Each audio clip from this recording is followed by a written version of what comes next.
Very, very important if you're in the situation. Welcome, everyone. So I'm Wessa Chow. I'm Executive Director at Capita, and thanks for coming today. First, I would like to acknowledge the traditional owners of the land in which we meet and pay my respects to the elders past, present, emerging, and acknowledge that this land was never ceded and will always be Aboriginal land. Now, these lunches are held in honour of Victoria's 41st Premier, John Cain, who is a great reformer and progressive thinker. And it is my pleasure today to introduce today's speaker, Matthew Harding. Matthew Harding is a barrister at the Victorian Bar and professional fellow at the University of Melbourne. His academic interest spans commercial law and the law of charities and other not-for-profit organisations. From 2022 to 2024, he was the Dean of Melbourne Law School, and from 2017 to 2021, he was the Chair of the Charity Law Association of the Australian and New Zealand. In 2023, he was made a Fellow of the Australian Academy of Law. His book, as you can see on the table there, is Charities and Politics, a Principled Approach, and it will be available for sale today as well. So welcome, Matthew.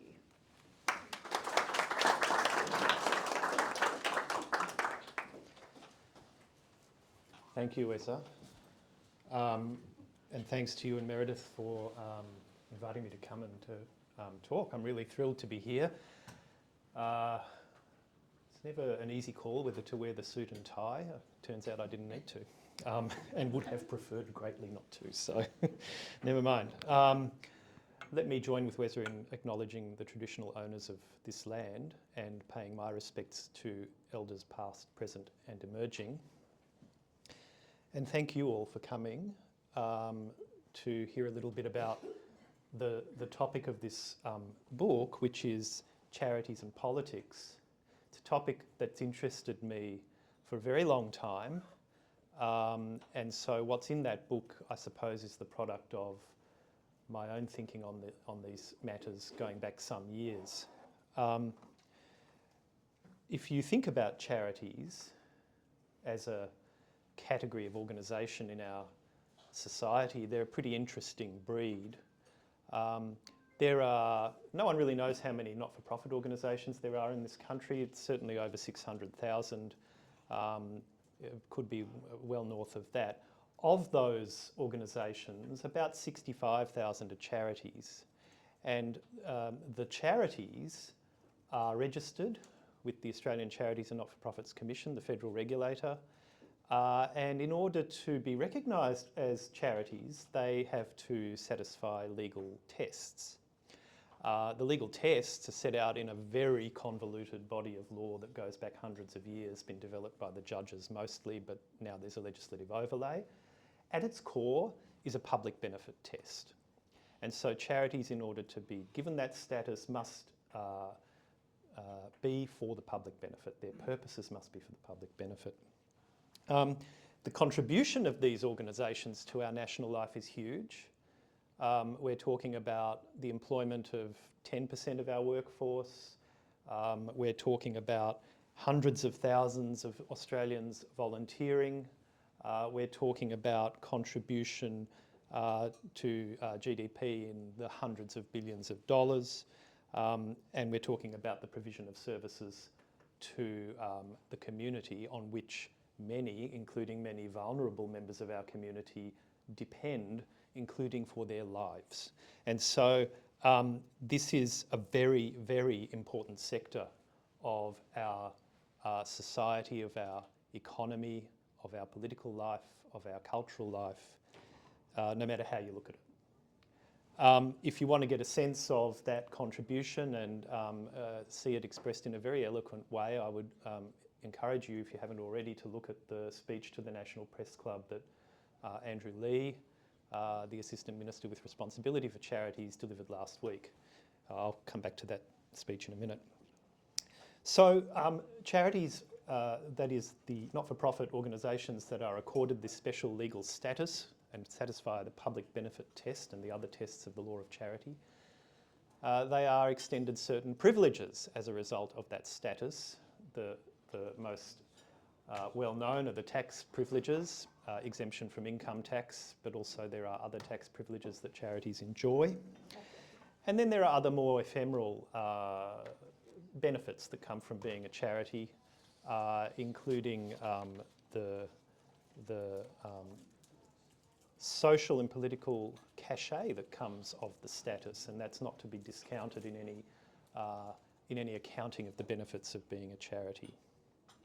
But I come back to the fundamental proposition: charity is a status. It is extended to organisations by the state, and no one gets it unless they satisfy the tests that are set down in charity law. Which brings me to charities that engage in political advocacy. Many of them do. We're talking about advocacy for law reform, we're talking about advocacy for policy change, advocacy for the overturning of administrative decisions, strategic litigation, advocacy to change public opinion on social questions. You're all familiar with charity advocacy. And indeed many of you are engaging in it, I'm absolutely certain. So the question that this book takes up is, when a charity presents with a political advocacy agenda, can it be recognised as being for the public benefit in the way necessary to get the status of charity under the law? That question has a long and pretty difficult history in our law. And the history goes well back, but I'll start here in 1917. 1917, the House of Lords, in a case called Bowman and the Secular Society, handed down a decision on some questions that actually had nothing to do with charity advocacy, had to do with whether Christianity was part of the law of England. But the part of the reasoning of the House of Lords that I want to take you to is in the judgment of Lord Parker. And in obiter dicta, this was not part of the reasoning that supported the decision in the case, but it was an important passage in his judgment. Lord Parker talked about charities that engage in law reform, that seek law reform. And he said, and I'll paraphrase, a trust that's established for the purpose of procuring law reform can't be charitable.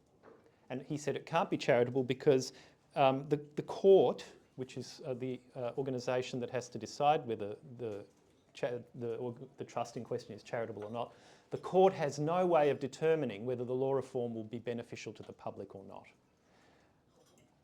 That was said by Lord Parker in 1917 in Bowman. In this book, and I won't bore you with the detail of it here unless you want me to in question time, but in the book you can see how that proposition that began with Lord Parker in the Bowman case in 1917 gets migrated across the common law world and picked up by appellate courts all over the common law world and embedded into the charity law of countries around the common law world, including Australia. Certainly Australia, New Zealand, Canada, and England and Wales continue to, or at least until recently, continued to adhere to this Bowman rule, which had been first articulated by Lord Parker in the Bowman case in 1917. So that's a pretty sceptical position that the law took as to whether organisations with a political advocacy agenda could be charitable, get access to all the privileges that come from charity status. The answer was no. But if you think about how charities operate, there's a dissonance, right? There was even a dissonance in 1917. I mean, the 19th century was a time where charities did a lot of law and policy reform work. Think of anti-slavery movements, think of women's rights and so forth. So even in 1917, this was a pretty discordant thing for Lord Parker to have said. jump forward to the last years of the last century, and it looks positively weird, right? You've got you've got governments operating in the wake of the neo-liberal reforms of the 80s and onwards, outsourcing services to charities, funding them to do it, expecting them to do that work, expecting them to be across the political dimensions of doing that work, even inviting them to participate in discussions and in policy-making processes with government. So that's all happening. Charities becoming larger, becoming more professionalised, and thinking about what will most effectively deliver mission also changing and becoming more sophisticated. And the view taking deeper root that often the very best way to get a bang for your buck when it comes to delivering good outcomes for the people who you serve is not on-the-ground service delivery, not always, but law reform, policy reform, changing the settings and the structures. The thinking goes, we can deliver relief of poverty by setting up the soup kitchen, or we can deliver relief of poverty by agitating for reform to social welfare so that there are no poor people. That sort of thinking, of course, is very prominent in our charity sector, and rightly so. But the law isn't, as I've just described it, in an easy relationship with all of that. So that's the backdrop against which the High Court of Australia decided a very important landmark case in 2010 called Aid Watch and the Federal Commissioner of Taxation. And I want to talk about that case a bit now. So Aid Watch is a small charity and it was founded in 1993, and it's an overtly activist organisation, and its mission is to challenge and get reform around policy, federal government policy in respect of Australia's foreign aid program. And it's been doing that work since 1993. It was endorsed as a charity by the ATO in 2000 on the basis that its work was for the relief of poverty.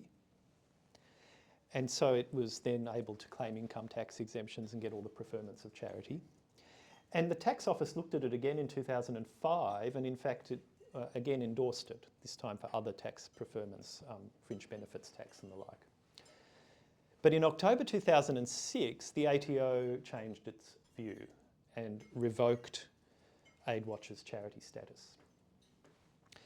And in doing that, the Commissioner pointed to Aid Watch's political activism and said, this is impermissible, this is political activity, you have political purposes, the Bowman rule applies to you, you can't be a charity. And Aid Watch wasn't hiding or resiling from that activism. They were quite proud of it. They did cool stuff, like they sent a satirical birthday cake to the World Bank's Sydney office to sort of draw media attention to the World Bank's problematic policies and the like. So Aid Watch wasn't going to take that lying down, especially because the decision took place against what might be described as a politically charged backdrop. And folks who were in Aid Watch at the time are on record saying that they understood that the ATO interest in 2006 came hot on the heels of the interest of senior members of the then federal government in Aid Watch and the potential political embarrassment that that organisation was causing. I won't go into that in any more detail. But Aid Watch went to court and fought this all the way to the High Court of Australia. In the end, it had to rely on test case funding that the ATO brought to the table to get to the High Court, but they got there, and Aid Watch won. And in the High Court's decision, the court rejected the Bowman rule and said this rule has no application any longer in the common law of Australia. The proposition that a political advocacy charity cannot be charitable was rejected. How did the court do this? Well, there's a division of opinion among the members of the court in Aid Watch. The majority, whose ruling is the ratio decidendi of the case, as the lawyers would say, the majority went to an interesting place. And for the charity lawyers, we didn't expect this. The majority went to the Constitution, the Commonwealth Constitution, and they looked at the case law that the High Court of Australia had built up from the 1980s onwards to develop the implied freedom of political communication in our Commonwealth Constitution, beginning with the structure of representative and responsible government for which the Constitution provides, what's required in order for that system of government to function. Political communication between government and electors is necessary. Therefore, we all enjoy an implied freedom to do that to the extent that it supports our system of constitutional government. The High Court looked at all that jurisprudence in AidWatch and they said, well, we're going to take this one step further, because what we can now extrapolate from that jurisprudence is a further proposition, which is that political advocacy, political communication is of public benefit. And that's all you need to do in order to demonstrate that you are now a charity. So it's a very significant decision, and the jurisprudential basis for it is even more significant, and I can talk about that more in question time if you want. But note, the majority in AidWatch are not saying, we think that the political advocacy goals of AidWatch are for the public benefit. The court's saying we're not taking any position on the foreign aid program. Lord Parker was right to be anxious about judges doing something like that. The court said, no, the public benefit here is in the actual engagement in the political process itself. We're agnostic as to the benefits or otherwise of the political or the law or policy reform agenda of the organisation. Very significant. And now, there were two dissenting judges in AidWatch, and that should be noticed. One was Justice Kiefel, and I won't go into her dissent because it was on quite a specific technical point. The one you might want to look at is the dissent of Justice Hayden. This was at a time in Justice Hayden's tenure on the High Court where his judgments were becoming perhaps a little less temperate in their language than they had been previously. We'll call it a powerful dissent. But there was an important point that Justice Hayden was making in his dissent, which was that AidWatch was not trying to stimulate public debate about foreign aid delivery. AidWatch had a very clear mission. It was trying to force reform. And AidWatch itself was perfectly comfortable with that proposition. Anyway, I won't dwell on Justice Hayden's dissent, but it is worth a read because it puts a countervailing position to what the majority have delivered as the law of Australia. Now, the AidWatch ruling has had very far-reaching consequences in our law.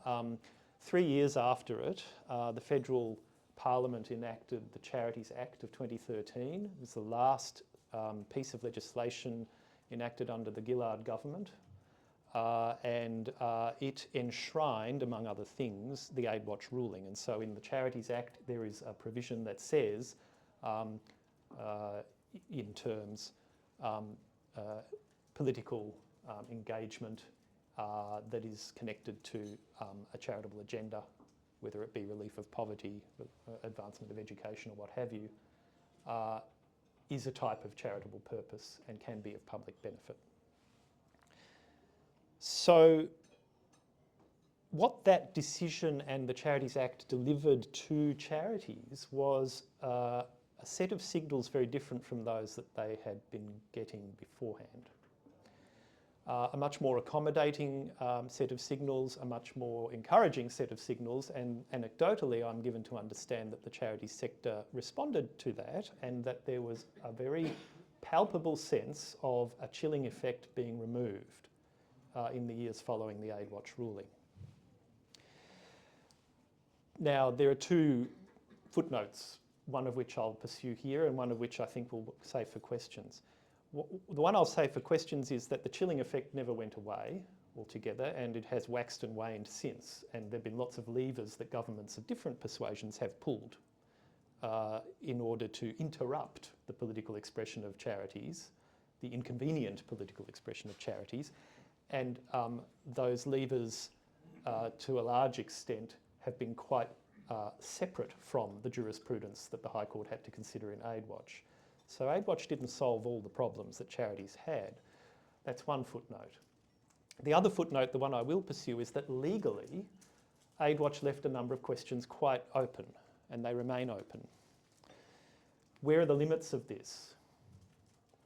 In what sort of scenario would we be comfortable with the proposition that a contribution to political debate about an important issue affecting government or law is not of public benefit?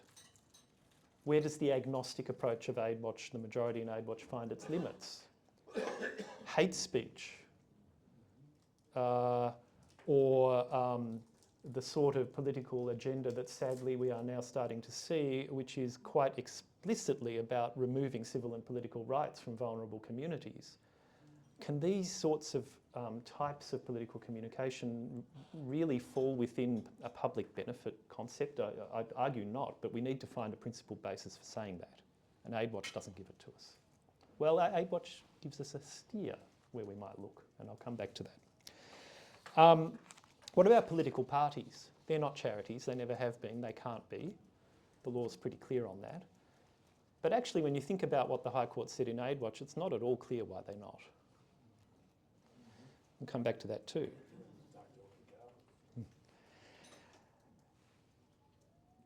Another set of developments that have emerged since AidWatch have been about a different area of charity law, and I'll just touch on that briefly before I come back to AidWatch. AidWatch was a case about whether an organisation could get the status of charity. But there are other prized statuses that not-for-profit organisations seek. One of them is the status of public benevolent institution. That is known to many of you. It's a subset of charity, and it's prized because it's the doorway to deductible gifts, tax-deductible gifts. The rules that determine whether you can be a public benevolent institution are laid out in judge-made law, in the common law, and again, they're rather convoluted and not very well understood. Among other things, you have to show that you are benevolent. The courts have said benevolence takes its ordinary dictionary meaning in this setting. Well, that's actually not very helpful. And so for our purposes, the question arises, let's say you've got a charity and it's a political advocacy charity. We know it can be now after AidWatch. Is political advocacy ever benevolent? That's a question that's come up, and the courts have had to think about it, and the courts are still thinking about it. So in 2014, the full federal court decided a case called Commission of Taxation and Hunger Project. And there the commissioner said, well, to be benevolent in the sense of the law, which is also the ordinary sense, you don't have to be doing something that's directly relieving need. You don't have to be out on the streets handing out the soup. You don't have to be on the front line of service delivery. You can be doing something that has an indirect relief of need impact. So that was an important ruling because that the door's now just a bit ajar, right? We're now in a world where you can be benevolent even though you're not on the front line of delivery. We're not all the way there yet. 2021, the Administrative Appeals Tribunal, as it then was, decided a case called Global Citizen and Commissioner of the ACNC. And there, the AAT ruled that awareness raising and fundraising activities in the furtherance of some set of objectives to do with relieving need could in and of themselves ground a finding of benevolence.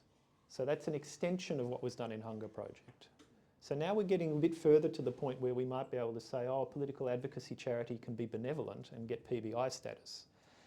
That question then came squarely to the full federal court just a couple of years ago in a case called Equality Australia and ACNC Commissioner. And Equality Australia is an organisation that may be known to some of you, the organisation that campaigned for same-sex marriage and has since reoriented itself around LGBTQI plus purposes more generally.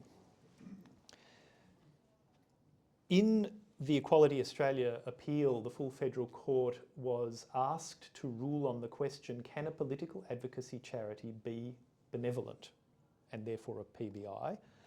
And the court didn't really give a very direct answer to that question. They said Equality Australia couldn't be a PBI and wasn't benevolent.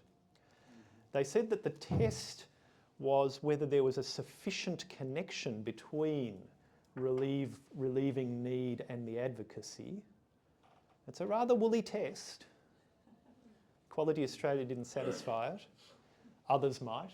It'll depend on the facts of each individual case. But that's where the law stands now, and that battleground is not yet concluded. There will be more litigation about that question in the years to come. I have no doubt about it. So that's Australia. I'll say something, just taking 1 minute or so, on what's been going on abroad, and then I'll come back to Australia, pick up AidWatch, and say something a little bit more theoretical before I finish. These questions, whether political advocacy organisations can be charities, they have come up all over the common law world. I should say these questions come up all over the world, including in the legal traditions that we don't share, the non-common law legal traditions. This is a very familiar problem and set of questions all over the place. But as far as common law countries are concerned, in England and Wales the Bowman Rule continues to apply, but in 2014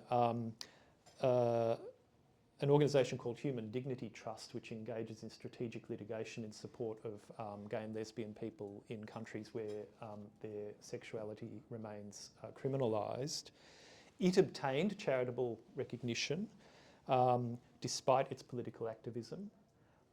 And there was a tribunal decision that explained how that was possible, consistent with the Bowman Rule. If you want to see judges contorting themselves to get to what they think is a just outcome, that's a great place to look. In 2018, in Canada, the Bowman Rule continues to apply in Canada as well, but in 2018, in the Ontario Superior Court of Justice, there was a very important ruling in favour of a charity called Canada Without Poverty. The name tells you what they're about, but their modus operandi is they engage in law and policy reform work, and they're quite explicit about that. And they were told that they had fallen foul of certain provisions in the Canadian tax legislation that limited the amount of spend that a charity could dedicate to political activities in any given year, consistent with their income tax exemption. The judge in Ontario looked at those statutory provisions and that policy of the Canada Revenue Agency and said they're unconstitutional. They infringe the freedom of speech and political expression in the Canadian Charter of Fundamental Rights and Freedoms, and the legislation was ruled invalid. Very important case for Canada. And I can't address this topic without mentioning New Zealand. This is a country where these issues have been especially hotly debated in the last couple of decades.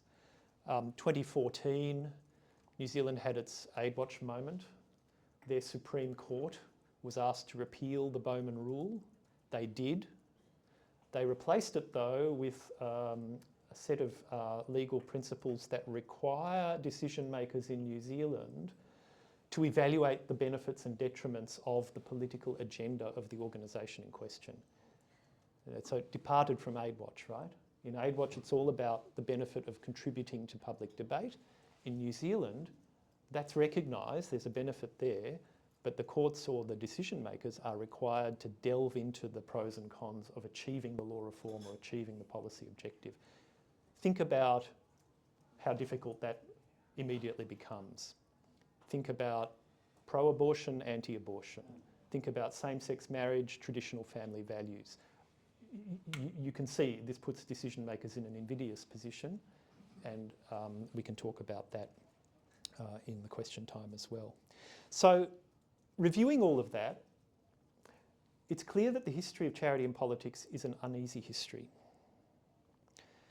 And it's also clear that the courts are aware of that, and that around the common law world they are trying to find a principled way through that unease. AidWatch has done a pretty good job, but as I said, it leaves some questions open, and one of the most pressing is, well, what are the limits of this? How and why should we look at charity advocacy and say it's not of public benefit without getting into the New Zealand quagmire of having to evaluate the pros and cons of every law and policy change that charities are looking for? In the book, I argue that AidWatch points us in the right direction. It points us in the right direction because it appeals to fundamental values that animate our polity. It doesn't go past our constitution. It doesn't have to because it's the High Court, but an academic can. So I did, and I went back to the liberal and democratic values that underpin our polity. And I think there we can find the tools for fashioning a principled approach. If we look to the liberal and democratic values that underpin our polity and our constitutional order, we should be willing, in light of them, to look squarely at charity advocacy that offends those values and say, it's out. It's not of public benefit. Which, note, is not the same thing as suppressing the speech of these organisations. They're free to speak. But are they free to speak with the benefit of an income tax exemption? That's a different question. And so if you start to draw on liberal and democratic values and build a public benefit jurisprudence around them that is capable of discerning between charity advocacy that is worthy of state support through the status of charity and advocacy that isn't, then I think we can see a principled basis for example, ruling out the group that turns up wanting to advocate for removing women's right to vote or removing the civil and political rights of people who are not permanent residents or citizens of this country or what have you. There has to be a values-based approach because in the absence of it, there is no principled way of dealing those folk out of play, but keeping in play the vast majority of organisations whose political advocacy is welcome. No doubt there'll be a debate about that in question time. The public benefit part of charity is also interesting in another way as well. In public benefit as a concept is embedded in our law a principle of altruism. What you do has to be for the other. It can't be for yourself. That's why clubs can't be charities. That's why family trusts can't be charitable. It has to be for the other. And you have to set it up in the way that it's for the other.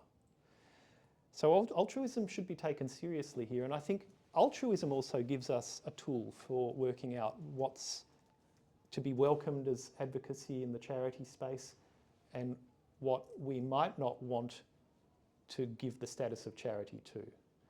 So where you've got contributions to public debate that are truly other-focused, that are truly trying to persuade, but in a respectful way, through dialogue, through debate, through thoughtful engagement, that's, I think, altruistic. Where you've got people shouting each other down, engaging in violent protest, shrill self-righteousness, I'm not sure how altruistic that is. So again, those are controversial thoughts, but they are thoughts that can be worked on and accommodated within a values and principles-based approach. So I think what we need now in Australia is some attention to these questions. It might be coming from appellate courts in cases like AidWatch. They come up only pretty rarely, so that's that's not something we should put all our eggs into the basket of. We need attention in the courts, we need attention probably in the legislature at key moments like the enactment of the Charities Act.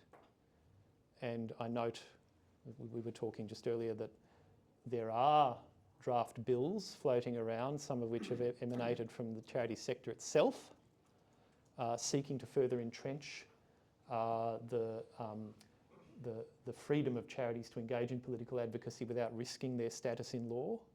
The Stronger Charities Alliance has been doing work on that front in recent years, continues to do so. Those developments are to be welcomed because it is the legal framework that will ultimately secure the principal basis on which charities can operate. We can't leave that all to the disposition of executive government from one year to the next. Although many charities would say at the moment there is a relatively friendly disposition, but we know that those settings can change very rapidly. So I might finish there and then we can just talk about the rest in question time. But thank you for your attention. I appreciate it very much.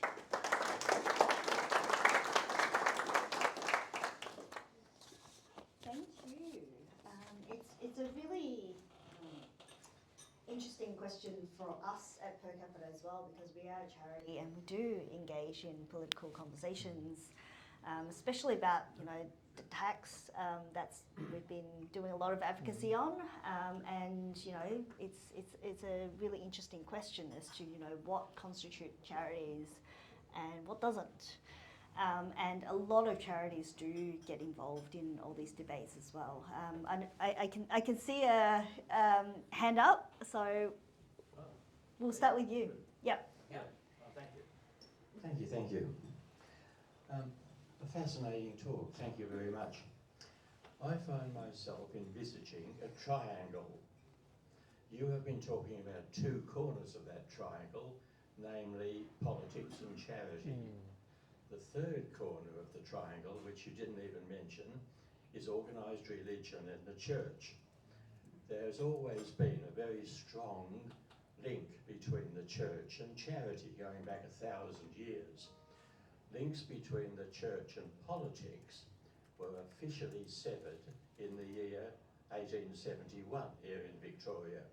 You took us back to 1917, I go a little further, to the Disestablishment of Religion Act of 1871. Nevertheless, religion remains a vital, in my mind, a vital element of this entire discussion. Somehow, for some reason, if what you're doing is somehow labelled as part of your religious belief, you are somehow exempt from criticism, beyond criticism. We can criticise charities, but we cannot criticise one's religious beliefs. Can you please reflect on the idea of the third corner of the triangle? Does it still exist, or has it indeed been extinguished? Well, thank you.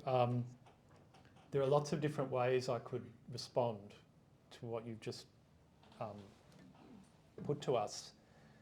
The one I'll focus on is the charity law story, because it's an interesting story and it definitely underscores what you've just said. So if we think about this body of law that has now found expression in the Charities Act of 2013, it emerges from Tudor England, and it builds up from that time to the present day, mostly through the activities of judges deciding cases. Many of those cases have been about religious organisations or arrangements.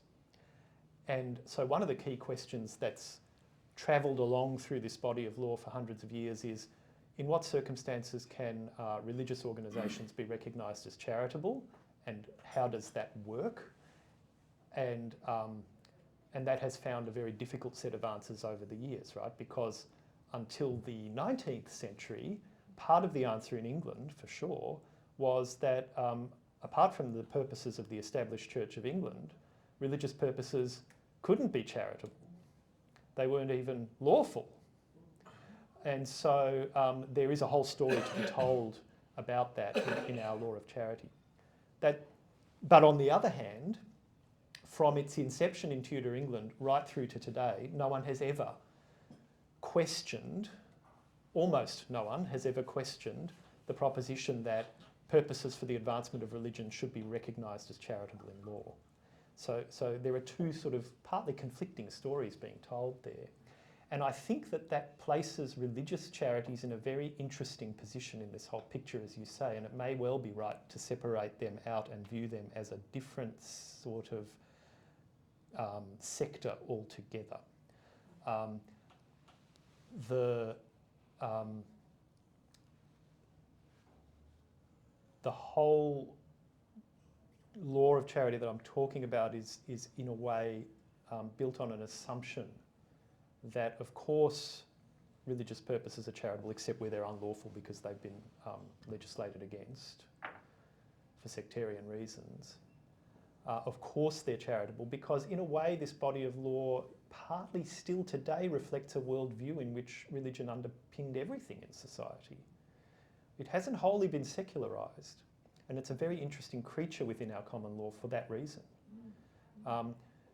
And one of the ways in which you can see it hasn't wholly been secularised is that we're still perfectly comfortable talking about the idea of public benefit when it comes to charities and insisting that decision makers with state authority make those difficult judgment calls and determine what is of public benefit and what's not. We're perfectly comfortable with that in charity law. We're picking winners. We're appealing to notions of the good. And in a way, that's all quite at odds with the whole secular liberal project of trying to create separation between the religious worldview and the religious sensibility and the principles on which our political order are founded. So I don't know, that's probably not an answer as such to your questions, but you are absolutely right, I think, to point to religious organisations as not falling into the category of charities in the way that others do. It's a far more complex story, I think, with them. Yep, I've got a question up the back and then... Roscoe Howell, I'm a founding director of a charity for 20 years struggling with these issues. I'm so sorry, I'll start again. Oh no, that's all right.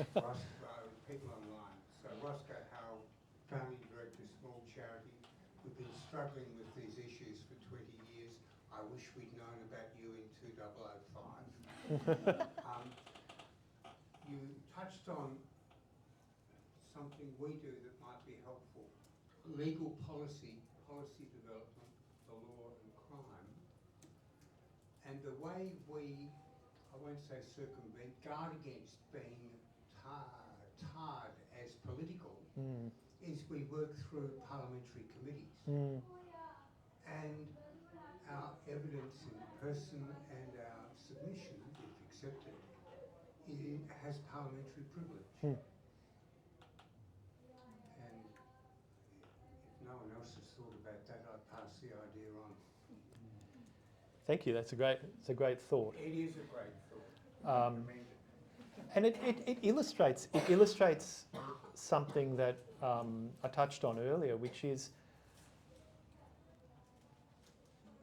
there's been a chilling effect that these legal settings have delivered over the course of time, and it's waxed and waned over time. The other side of that, which you've just highlighted, is that charities have found workarounds. Charities have found ways of doing what they want to do and of achieving the objectives that they want to achieve, engaging in the ways they want to engage, consistent with the waxing and waning chilling effect. I guess the only point I'd make about that is think of the transaction costs that are associated in that effort. All costs borne by the sector. Our experience is transaction costs. Our experience is it takes 3 parliamentary inquiries before an idea gets traction. So I'd like to claim, we're creative or whatever.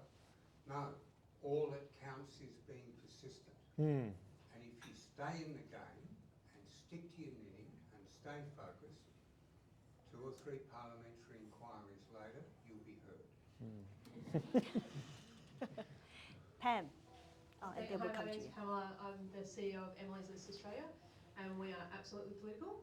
So it's great to hear about how advocacy is now not such a hurdle to get charity status, but we're in our 30th year of existence and we cannot get charitable status because the first question that they ask is, do you support candidates to get elected, which is our core purpose. I was just wondering if you have any insight into if that's got any opportunity to change or why that is still applied if more broader political advocacy is actually accepted now for charitable status. Thank you. So if you look at the Charities Act, you'll see the rules. Yep. You can't support candidates for office. You can't do partisan campaigning. Why? On the principal basis that we're looking for, why would the law have those settings? It's a really interesting question, right? The political parties question is an interesting one too. There may be very little that turns on whether political parties are charitable or not, from the tax standpoint and the like, but there's a signalling and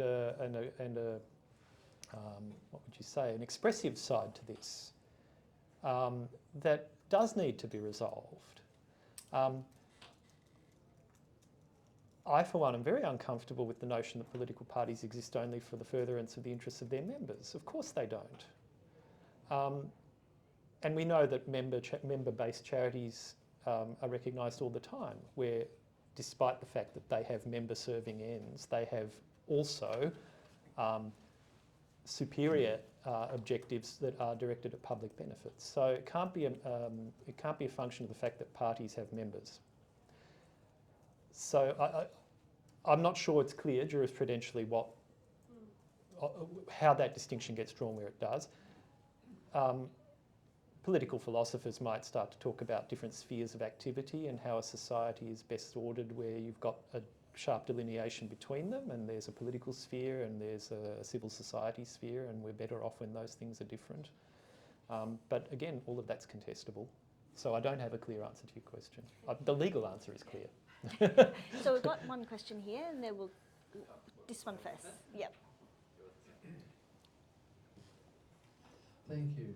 Now, in the recent budget, the government claims to be introducing taxation reform and being attacked variously by people who don't like what's being proposed. But one of the forms of criticism seems to be the effect on trusts, and this might adversely affect charities. I don't understand what that's really saying. I'm wondering if you could enlighten me on that. So my understanding is that the rules as they will apply to trusts will impose an income a taxation upon trust distributions, and that tax will be payable irrespective of the identity of the party to whom the distribution is being made. And so if there's a distribution being made through a trust to a charity, then there will be a tax payable on that distribution that is not currently payable because charities are tax exempt.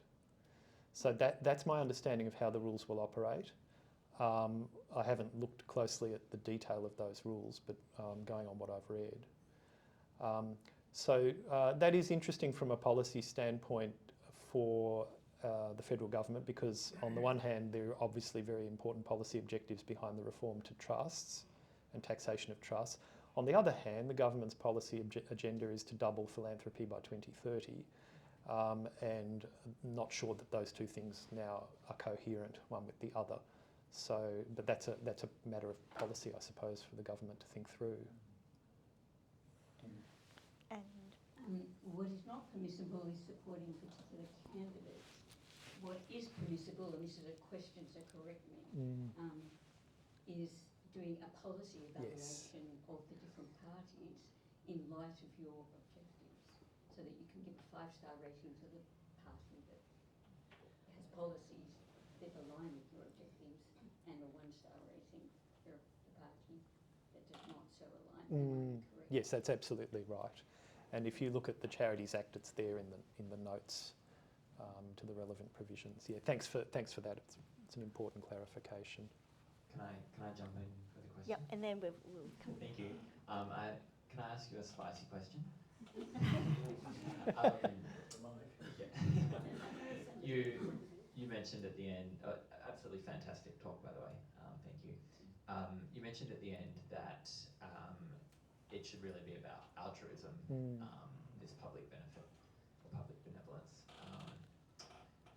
What do you think about, say, donations to private schools and to the opera, where people get like a stand named after them or something similar to that? Are they genuinely for the public benefit, or is it really self-serving in those cases? Geez, you guys have some good questions. So I've written a lot on that topic. Just trying to think how to get into it right now. So, well, I guess I've got a couple of thoughts here. One is, a couple of questions come up, and the law has grappled with them and maybe not done such a great job of giving a clear answer. Well, one question is, to what extent must charities direct their beneficial purposes to the needy, or even to people who are not rich? And allied with that, the question, could you have a charity whose purposes are directed only at the rich, so long as it's a public class of the rich? The answer to the second question appears to be no, and the law has said that.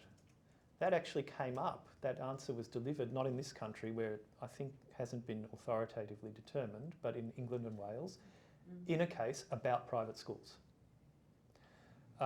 So I think it's, even in this country, fair to say you couldn't have a charity whose purposes were directed only at a class of rich people. That means if you're a private school, you're going to have bursaries for people who can't afford your fees. You're going to have to open your facilities to the general community and so forth. That's certainly how it's played out in England and Wales. But we shouldn't get down the track of private schools, because that's only the tip of the iceberg of the way in which they're preferred in our structures, social, economic and fiscal. So that's one response. That's a question that's come up and the law's tried to give an answer. Do you have to direct your purposes at a needy class? No. The answer was authoritatively given in 1891 by the House of Lords in the Pemsel case, which, for those with any knowledge of this law, will recognise as the foundational case where the four heads of charity were laid down. That was actually the question that the House of Lords had to consider in Pemsel's case. Could you be a charity and have purposes that were not directed at relieving need? And the answer was yes, you can. So that's one set of thoughts in response. The other track I'd go down in responding to you is, how much of the inequality problem that you're alluding to should be laid at the feet of charities? And by extension, the rules that the state sets up to regulate and support charitable activity. Because it seems to me you could be solving inequality problems by asking more and more of charities, or you could be solving inequality problems through tax and transfer, through the provision of public services that are directly funded by the state, through other models. We shouldn't lose sight of that. That's something that causes me unease with the double philanthropy by 2030 agenda. Doubling philanthropy sounds great, doesn't it? But what are the alternatives? Extract more tax from really rich people and then redistribute that in an organised way through the institutions of the state?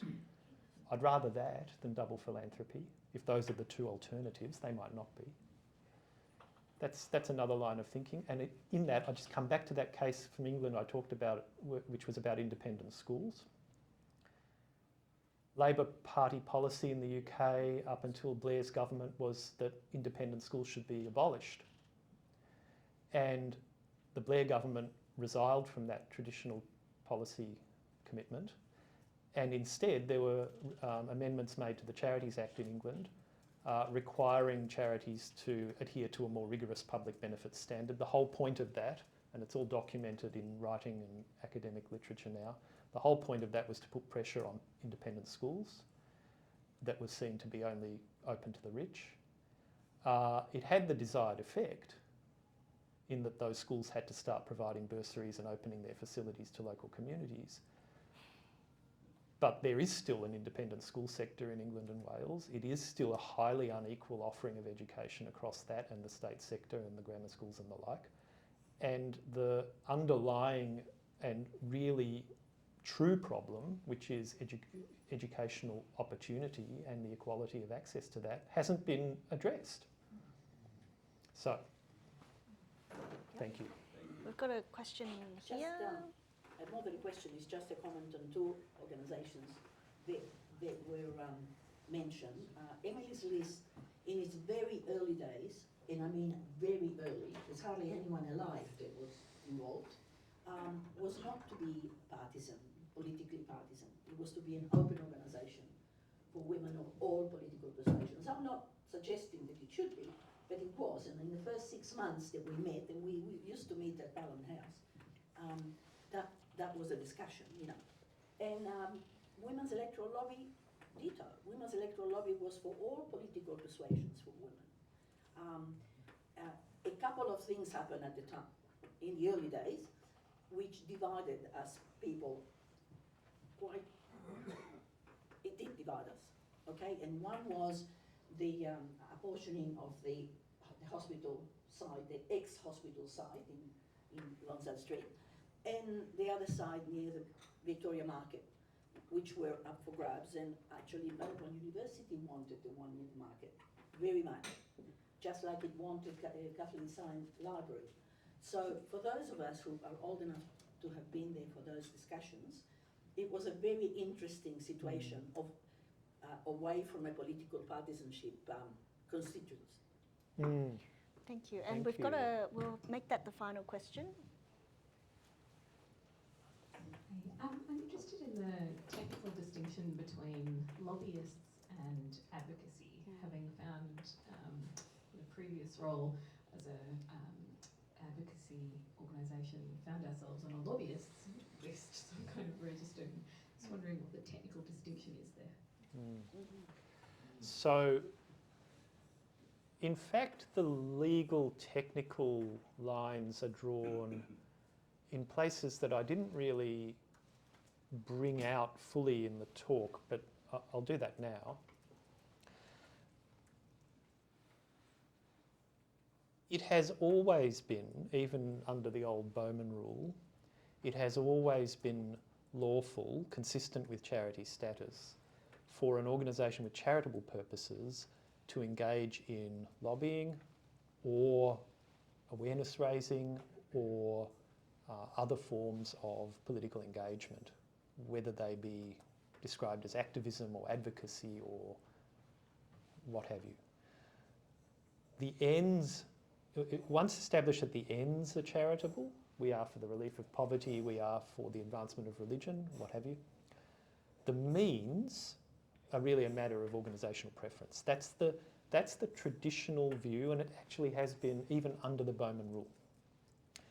The Bowman rule, from a legal technical standpoint, has only ever applied to organisations whose constituent purposes are political advocacy. Now, two things follow from that. One is that's a very narrow scope of operation for the Bowman rule, right? Very narrow scope of operation.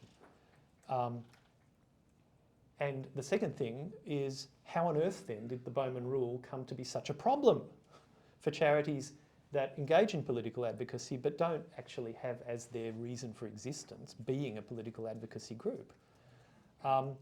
Well, that's an interesting question. I don't know. If the Bowman rule had been properly understood and confined to its proper scope, rather than allowed to run over the proper boundaries that had been set, we would never have got to the point where Aid Watch had to be decided. But Of course, executive governments of different stripes have made the most of the uncertainties around the scope and the parameters of the Bowman Rule, which required aid watch. So yeah, one way of presenting this story is to say this is just a storm in a teacup over nothing, because it was always the case. The other thing is, Lord Parker, 1917, he says this thing in Bowman, it's obiter dicta, it's not part of the reasoning that justifies the decision, it's not binding on anyone, certainly not on courts anywhere else. He's just one judge. He says it's always been the case that a trust for political objectives can't be charitable. That's not true. There were plenty of trusts for political objectives recognised as charitable in the 19th century. And he footnotes to a textbook from an author from the late 19th century. And when you go and look at that book, it doesn't say anything like that at that page. So there's a whole lot of interesting points to be made. Lord Parker should have done his footnote checking before he issued his opinion. So this rule, which, let's face it, has caused an awful lot of angst for an awful lot of organisations for many, many years, arguably should never have been in the law in the first place. Thank you. Please join with me to thank Matthew. Thank you. And his book is available on sale over there. If you are interested, you can talk to Meredith. Yeah, so they're $19.95 That's for cheap. the book. That's good.